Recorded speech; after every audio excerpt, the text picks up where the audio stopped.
কিছু মানুষ এইরকম যে কিছু ছেলে আর কিছু মেয়ে, ওই ছেলের যে লজ্জাস্থান ওইটা মেয়ের মুখের ভিতরে আল্লাহ ঢুকিয়ে দিছে, মেয়ের লজ্জাস্থান ছেলের মুখের ভিতরে ঢুকিয়ে আল্লাহ জোড়া লাগাইয়া দিছে, নিচে থেকে আগুন ধরাইয়া দিছে। এমন ভয়ঙ্কর আগুন যে তাদের শরীরের পেটের ভিতরে যা যা ছিল, নারী ভুঁড়ি কিডনি হাড্ডি গুড্ডি যা ছিল সব কিছু গলে জোরে পুড়ে একদম পুচের মতো হয়ে ওই পুরুষের পেটের ময়লা মহিলার মুখে যাচ্ছে, আর মহিলার পেটের ময়লা পুরুষের মুখে যাইতেছে। নাউজুবিল্লাহ।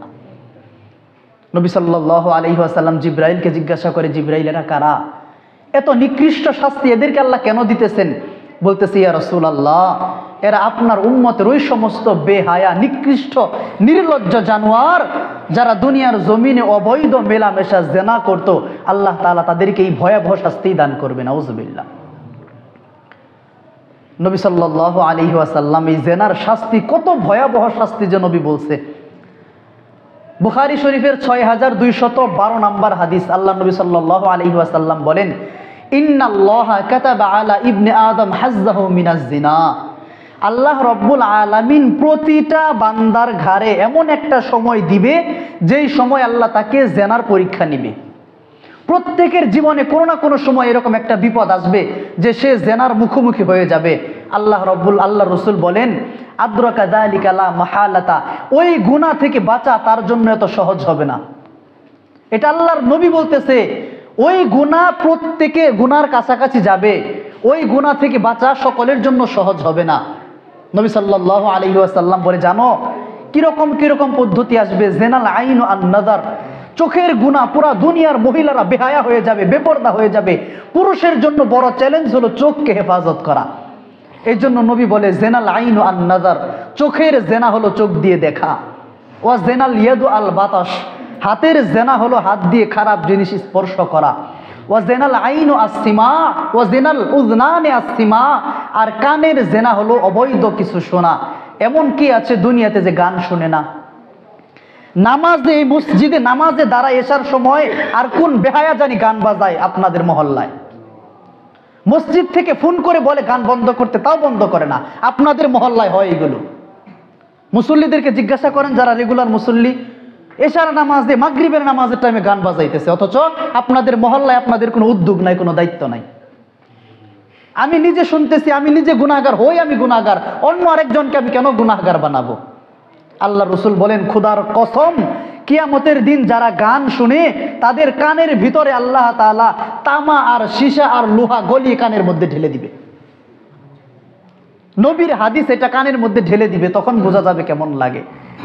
আল্লাহ রসুল সাল্লাল্লাহু আলাইহি ওয়াসাল্লাম বলে, ওয়া জিনার রিজুল আল মাশিউ, পায়ের জেনা হলো খারাপ দিকে হেঁটে যাওয়া।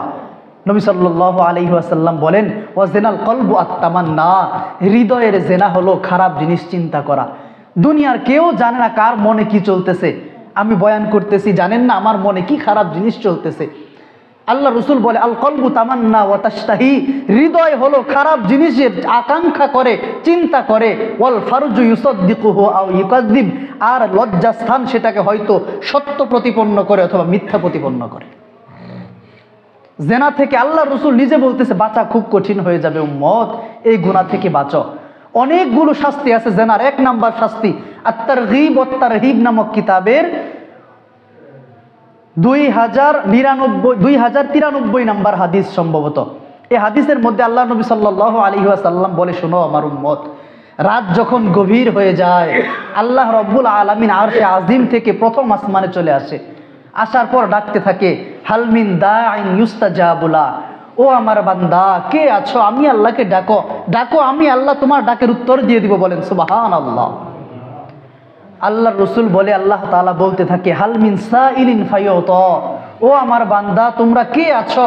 বিপদের মধ্যে আমি আল্লাহর কাছে চাও, আমি তোমাদের রব তোমাকে দান করে দিব। এরপরে আবার আল্লাহ তাআলা বলতে থাকে, হাল মিন মাকরুবিন ফায়ুফাররিজু আনহু, কে আছো বিপদের মধ্যে, কষ্টের মধ্যে, যন্ত্রণার মধ্যে, আমি আল্লাহর কাছে বলো, আমি আল্লাহ তোমার থেকে ওই বিপদকে উদ্ধার করে দিব। বলেন সুবহানাল্লাহ। এরপরে নবী কি বলে জানেন? আমাদের নবী সাল্লাল্লাহু আলাইহি ওয়াসাল্লাম বলতেছে, লা ইয়াবকা মুসলিমুন ইয়াদউ বিদাওয়াতিন ইল্লা ইউস্তাজাবু লা। এমন কোন মুসলমান নেই ওই রাত্রে উঠে আল্লাহর কাছে দোয়া করে আর আল্লাহ তার দোয়ার সাড়া দেয় না। সে যা দোয়া করে আল্লাহ সঙ্গে সঙ্গে কবুল করে, বলেন সুবহানাল্লাহ। এরপরে নবী বলতেছে, শোনো আমার উম্মত, ইল্লা জানিয়াতান ইউসআ বিফারজিহি।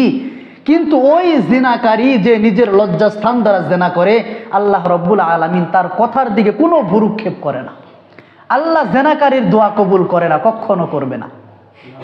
1 নাম্বার শাস্তি হলো তার দোয়া কবুল হবে না কোনোদিন, যত দোয়াই করুক।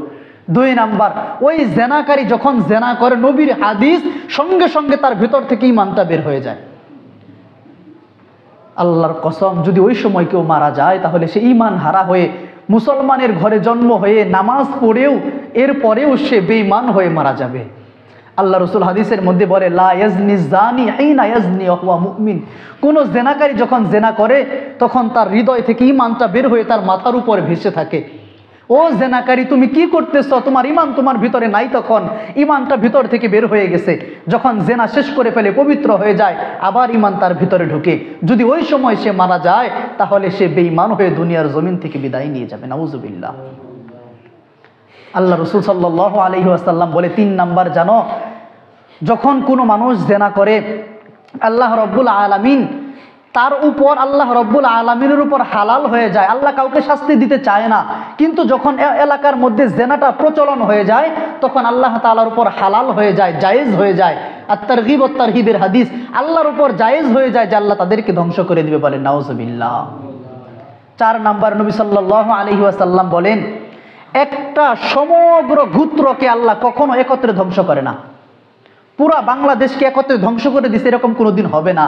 কিন্তু নবী বলে, যদি কোনো সময় হয় তাহলে মনে করবা তারা 2টা গুনাহ করছে। যদি কোনো সময় আল্লাহ সমগ্র জাতিকে ধ্বংস করে দেয়, মনে করবা তারা 2টা গুনাহ করছে। 1 নাম্বার, তাদের সকলের মধ্যে সুদ একদম সাধারণ হয়ে গেছে। এখন দুনিয়াতে কেউ বলতে পারবো না যে আমি সুদ কোনোদিন কোনো না কোনোভাবে খাই নাই। আমাদের ব্যাংকিং সিস্টেমটা এমন হয়েছে, আমি যতই ভালো থাকতে চাই, আগে একটা সময় ছিল যখন মানুষ হাত দিয়ে বলতো যে ওই উমুকে সুদ খায়, এখন ওইটা বলার সময় নাই। এখন প্রত্যেকের ভিতরেই কোনো না কোনোভাবে ঢুকে গেছে সুদ। আমার ভিতরেও, আপনার ভিতরেও, সকলের ভিতরে কোনো না কোনোভাবে সুদ ঢুকছে। আপনি যাচাই করে দেখবেন। আল্লাহ রাসূল বলে, যখন সুদ সকলের মধ্যে একদম সাইলাব হয়ে যাবে, আম হয়ে যাবে। 2 নাম্বার, যখন দেখবা যে দুনিয়ার জমিনে জারজ সন্তান, পিতৃপরিচয়হীন সন্তান যখন বেড়ে যাবে, তখন দেখবা যে আল্লাহ তাআলা দুনিয়াকে ধ্বংস করে দিবে, একত্রে সকলকে ধ্বংস করে দিবে। আম্মা জান আয়েশা রাদিয়াল্লাহু তাআলা আনহা বলেন, ইয়া রাসূলুল্লাহ, একত্রে যদি আল্লাহ সকলকে ধ্বংস করে তাহলে ভালো মানুষও তো থাকবে, সে জায়গায় তো ভালো মানুষও থাকবে। আল্লাহ রাসূল বলে, দেখো, যত ভালো মানুষই থাকুক না কেন, ধ্বংস করার সময় আল্লাহ সকলকে একত্রেই করবে, কিন্তু কিয়ামতের ময়দানে ভালো মানুষদেরকে আল্লাহ তাআলা বেছে বেছে জান্নাতে দান করে দিবে, বলেন সুবহান।